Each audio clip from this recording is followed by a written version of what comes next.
Okay, this is going to be a long one, and it's going to be convoluted, and I try to section them up into digestible parcels, but there's just a lot going on in the garage, and there'd be a half a dozen videos, so woe is me. 4 or more steps should have a handrail. The steps going into the living space from the garage are not dimensionally uniform, and they do not have a handrail.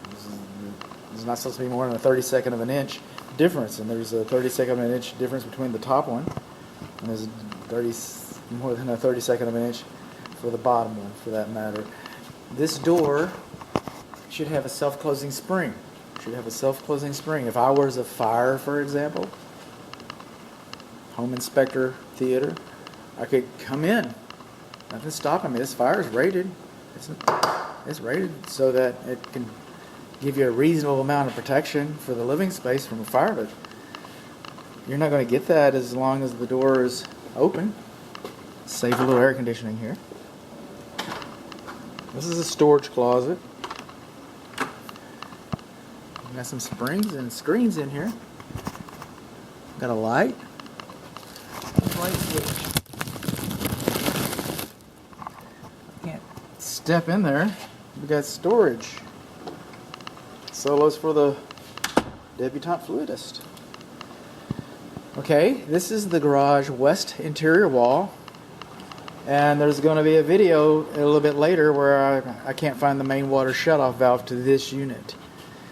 And by the time you get to that video, if you're watching them, in the order which I presented of the report, they're presented in the report, then you'll know that we've already had this discussion. So what's happening here is it's labeled H2O main. This valve, and this one too for that matter, I'm not sure why it's a 2-pipe system, but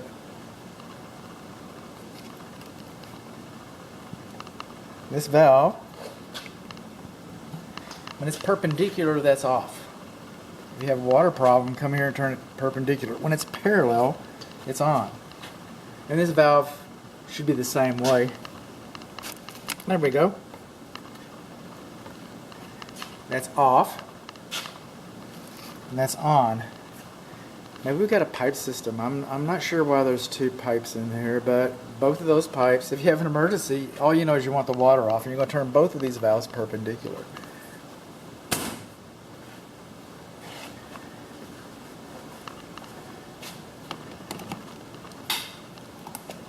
Okay, I just hit the GFCI. But the door opener still works. The door opener is not on the GFCI circuit. That's how I test the safety on the door. It's a metal door. We'll go ahead and reset you, I guess. It's a metal overhead door. The optic sensors are not supposed to be higher from the driveway than 6 inches, and they are. The control wires are not supposed to be held in place with non-insulated staples, and they are. You're supposed to have warning stickers on the bottom corners of the first panel, and you do. They're there.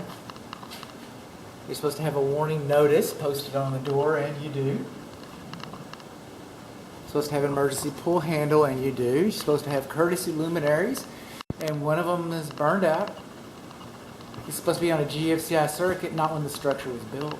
But it's a safety device. It's a safety device, so it's going to make the report. But by the way, it wasn't required when this home was built, when the structure was built. The receptacle outlet cover plate is missing on that.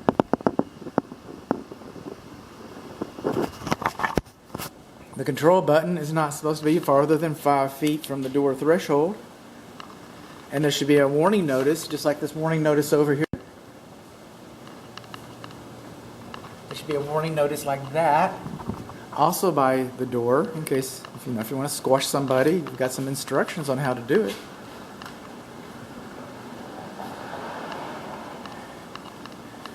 The main service panel, main electric service panel. It's 150 amps. There's some controversy about this. You have a main disconnect by the electric meter on the west side of the house. There's a main over there. So this is a sub panel. but the main is at the other end of the building. It's 7 units away.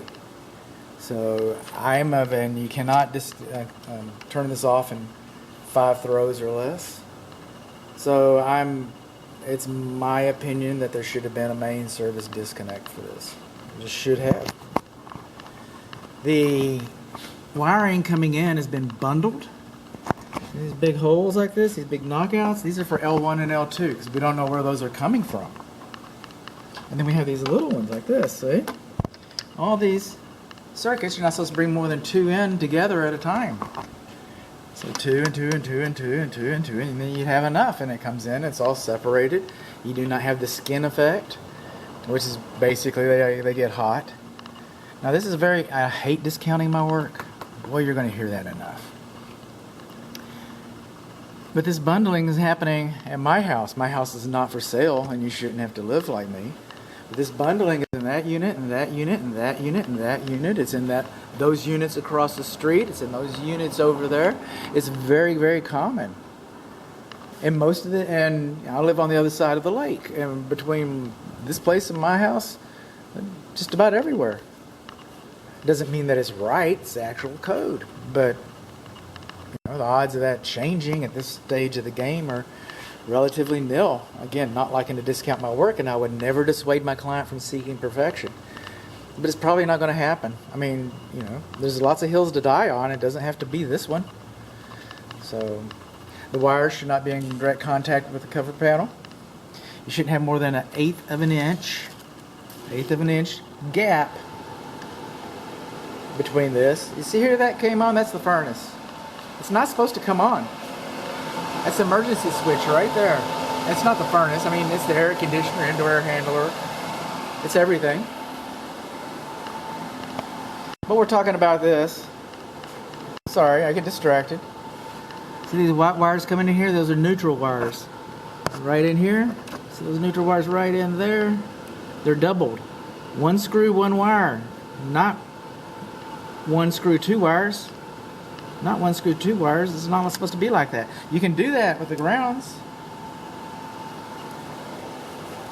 And no, you can't take a white wire over here, a neutral, and put it over here on the ground, because this is now a sub panel. Oh, it's a sub panel. Okay, I got carried away. You can take one of these white wires, one of these neutrals over here, and take it over here to this other bus. You got another neutral bus over here. It'd be easy fix. You just take it off. I don't know why they didn't do that in the first place. They didn't do it in the first place. And then these white wires right here, those are hot. Those are hot wires. They're supposed to be wrapped with black tape so that anybody would know. If you do not know that's a hot wire, you do not belong in this cabinet. I get that.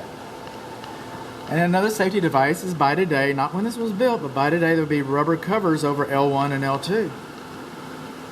If you do not know those are hot, you do not belong in this cabinet. I get that. But it's a safety device. So the white wire should be wrapped. Black wire should be wrapped. Neutral should not be doubled. We have more than 1/8 of an inch. We have sawdust in the bottom of the panel. Our bonding location is not printed inside of the panel. Handwritten. It's just not noted.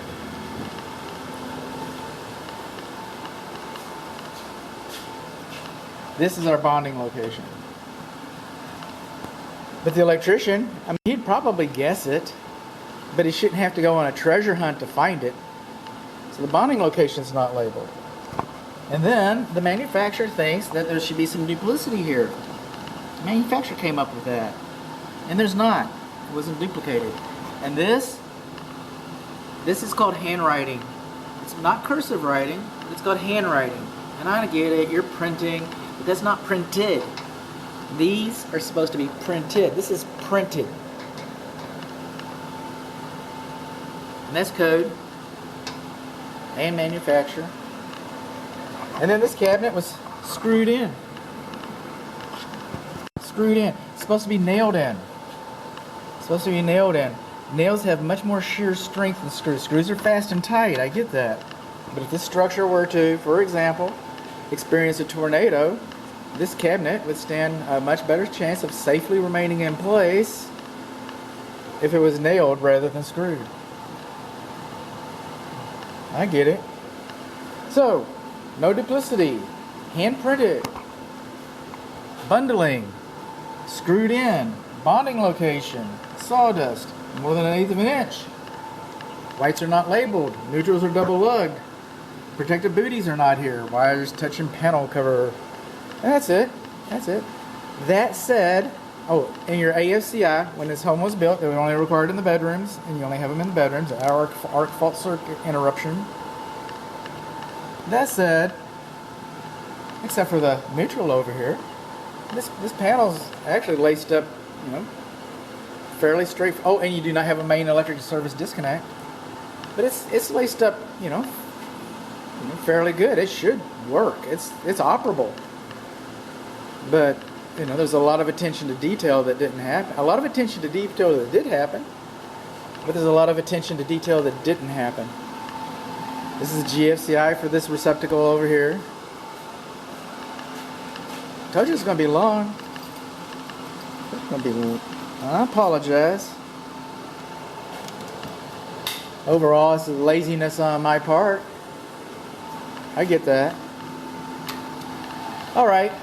This is the downstairs indoor air handler. This is the main primary evaporator drain line. This primary evaporator drain line has a deep P-trap. That's a good thing. Its P-trap is insulated. That's a good thing. The gas line, it should not be running. That's a bad thing. The switch is supposed to go off whenever you take the cover off. I took the cover off so I could see the fan motor. I was looking for some data. And it's just running like it had the brains it was born with. It's just a going and a going. So that's a deficiency. The gas line should have a sediment trap to keep, you know, debris from going into your burner jets.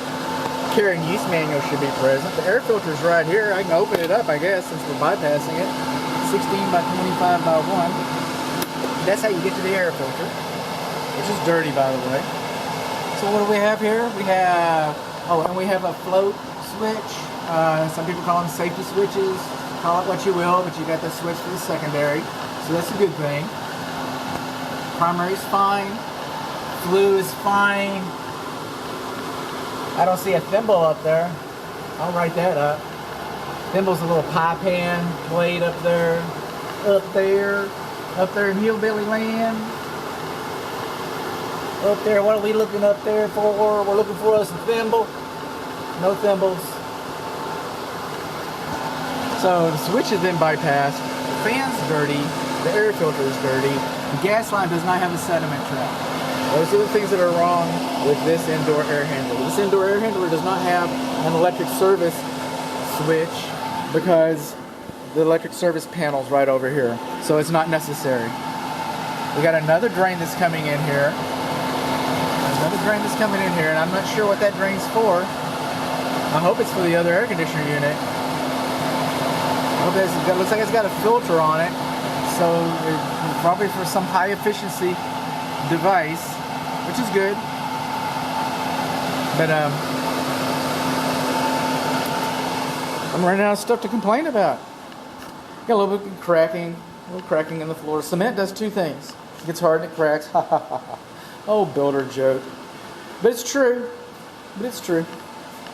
And right here we got a little parge coat, so we don't know really what's behind here. So it's been smoothed out, and there's a little bit of cracking in that. The general rule is you should just monitor it. If you can't, it's not an issue until it's wide enough that you can slide a credit card sideways into it. Some builders say nickels. No, it's a credit card. But that crack's not that big.